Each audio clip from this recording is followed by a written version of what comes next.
I gave you my heart.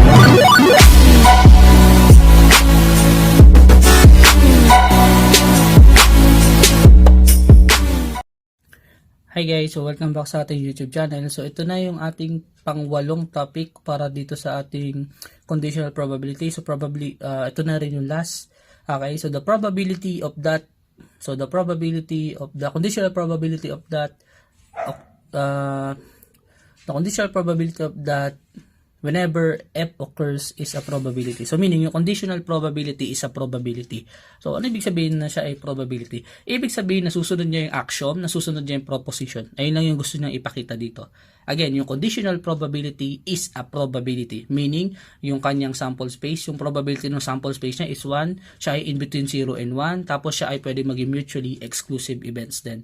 Okay, so meaning pwedeng gamitin yung mga axioms na na-define ko dati. Okay, so now let's have proposition 5.1.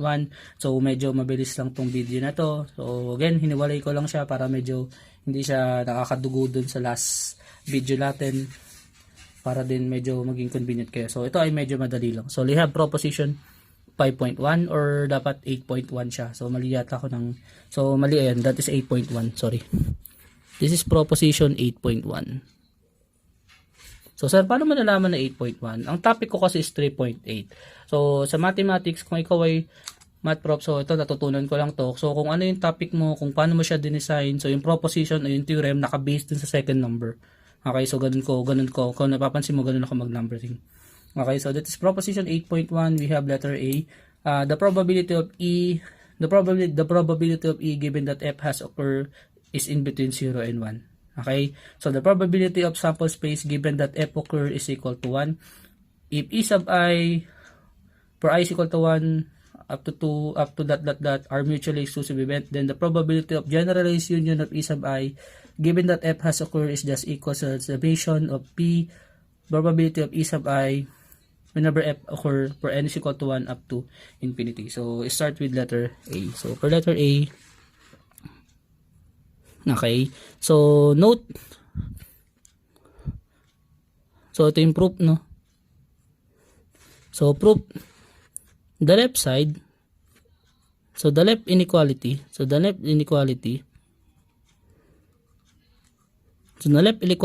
referring to 0 less than sa probability ng E given that F has occurred is obvious. Okay, so aware naman tayo na lahat ng probability must be greater than or equal sa 0. Okay? So for the right side, for the right inequality,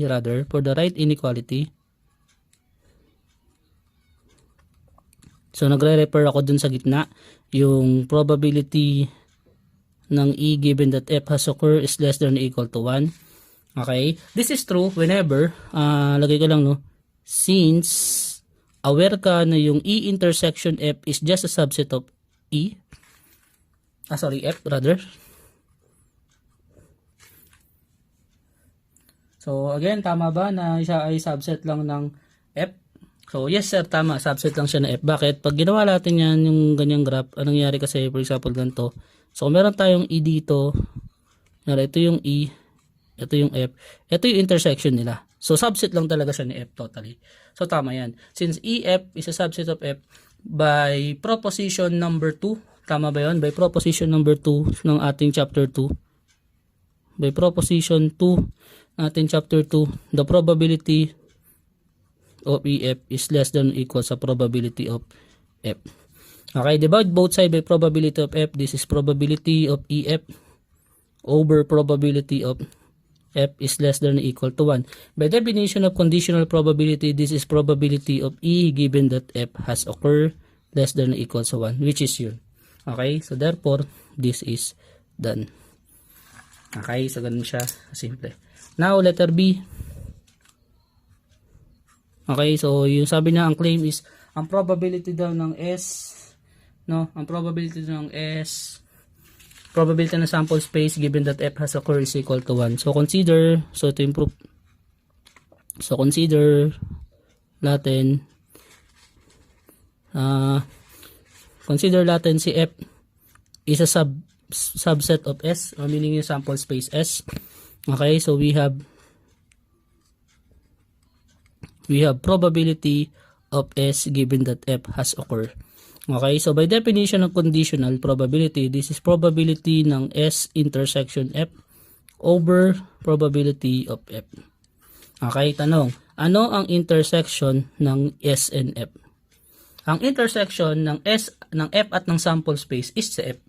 Tama, again, ang intersection ng sample space at nung kanyang subset na F na nasa loob yung bilog is yung F. Okay, ang intersection nito is just F. So meaning this is just equal sa probability of F over probability of F, which is equal to 1. Therefore, this is done. The probability of S given that F has occurred is equal to 1. Okay, then lastly, letter C. So check ko kung kaya ko, no? So proof ng letter C. So note na ang goal natin is yung probability ng generalized union ng E sub I for n is equal to 1. Tama ba?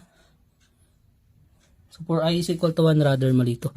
For I is equal to 1 up to infinity given that F has occurred. So consider natin yung part na yan. Okay, so by definition of conditional probability, this is just equal sa probability ng generalized union ng E sub I for I is equal to 1 up to n. Okay, tapos lagyan ko ng konting parenthesis dito. Intersection F. Okay, all over probability of F.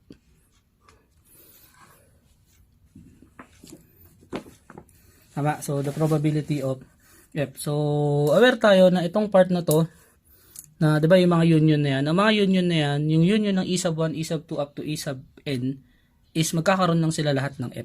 Okay, so note or since yung generalized union ng E sub I tapos F is just equal sa generalized union ng E sub I F. Kumbaga magdidikit lang sila.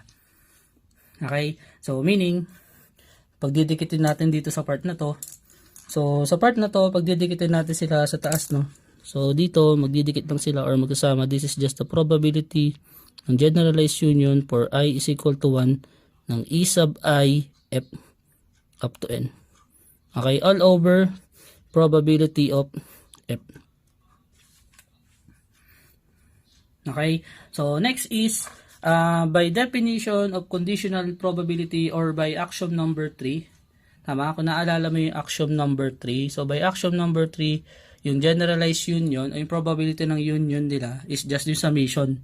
Okay, so this is just equal sa summation for I is equal to 1 up to n ng probability ng E sub I up to F. Okay, kasi nga lahat sila ay mutually exclusive. So, ayun.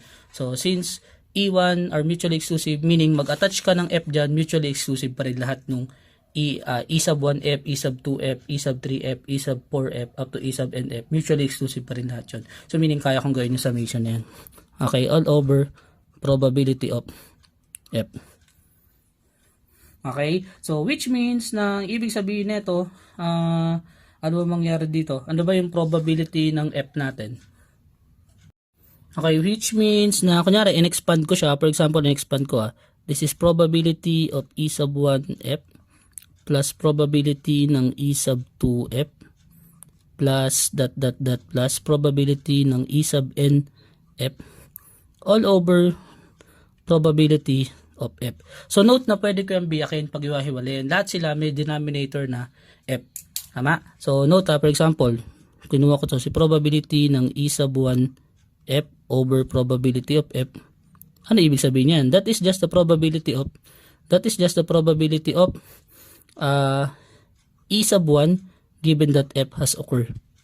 Tama ba? That is just the probability of E sub 1 given that F has occurred. So meaning lahat ng yan ang mangyari, this is just the summation or simply ang hati niya, this is just equal sa probability ng E sub 1 given that F has occurred plus probability ng E sub 2 given that F has occurred plus plus probability ng E sub n given that F has occurred.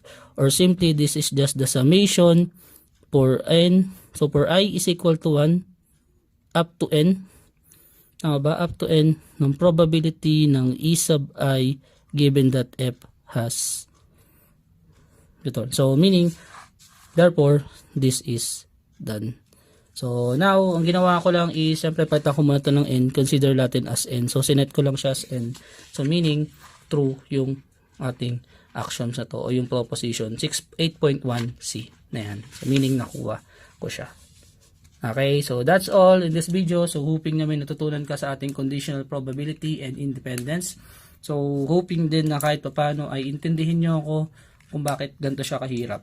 So again, yan na yung pinaka best way or I think pinakamadaling way para ma-explain ko siya. So I don't know kung may mas magaling. So alam ko mas maraming magaling para mag-explain dyan. Pero sabi ko nga sa inyo, kung paano ko siya explain is kung paano ko siya naintindihan. Kung paano ko siya naintindihan is just parang estudyante. Hindi ganun ka lalim.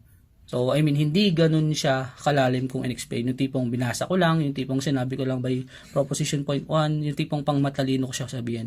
Sinasabi ko siya or in-explain ko siya to the extent na dapat naintindihan nyo, to the extent na napaparating ko sa inyo yung definition, yung rule, yung condition, yung property, yung theorem. Ganun ko siya in-explain. So again, thank you for watching.